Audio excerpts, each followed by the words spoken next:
తెలంగాణ రైతులను వర్షం కష్టాలు వదలడం లేదు. వికారాబాద్ జిల్లా తాండూరు నియోజకవర్గం బెన్నూరులో అధికారుల నిర్లక్ష్య వైఖరి వల్ల కొనుగోలు కేంద్రంలోని 5,000 క్వింటాళ్ల ధాన్యం ఉండిపోయాయని రైతులు వాపోతున్నారు. మహిళా రైతు ఒకరు మాట్లాడుతూ వడ్లు తీసుకొచ్చి నెల రోజులు దాటినా పట్టించుకోవడం లేదని ఆందోళన వ్యక్తం చేశారు. అధికారులు ఎమ్మెల్యే వచ్చి చూసి వెళ్లారు, కానీ ధాన్యం మాత్రం కొనలేదన్నారు. మాది పేరు లక్ష్మి, బెన్నూరు మాది. అయితే మేము కోసి 26 రోజులు అవుతున్న సారు. సీరియల్ ప్రకారం అన్నది మేడం, సీరియల్ ప్రకారం అని మాకు సంచులు ఇయ్యలేదు. 2 రోజులు పెళ్లి అన్నది. పెళ్లికి ముందు మేము ఇయ్యమ్మా మేము వేసుకుంటాము అని చెప్పింది ఆమె.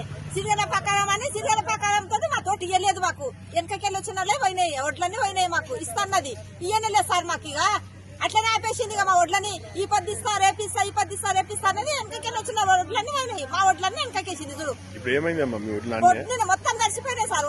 ఏమున్నది ఇప్పుడు ఏం రావు. మొలకలు వచ్చినాయి, మొలకలు వచ్చి 20 సంచులకు మొలకలు వచ్చినాయి. అయ్యో పక్కకేసినాము. ఈ పొద్దు లారీకి ఎత్తుతా అన్నది మొత్తము. ఈ పొద్దు లారీకి వేస్తా అన్నది మాది లోడు. లారీకి వెళ్ళేది ఏం లేదు. 80 సంచులు వేసింది అంతే. లారీకి ఇప్పుడు ఇది మొత్తం వేస్తానని చెప్పింది. 80 సంచుల కాడికి లారీకి వేసింది. అయిపోయి మొత్తం అట్లా ఉండదు. ఈ కుట్టు ఉండదు, ఆ కుట్టు ఉండదు, మొత్తం తడిసింది.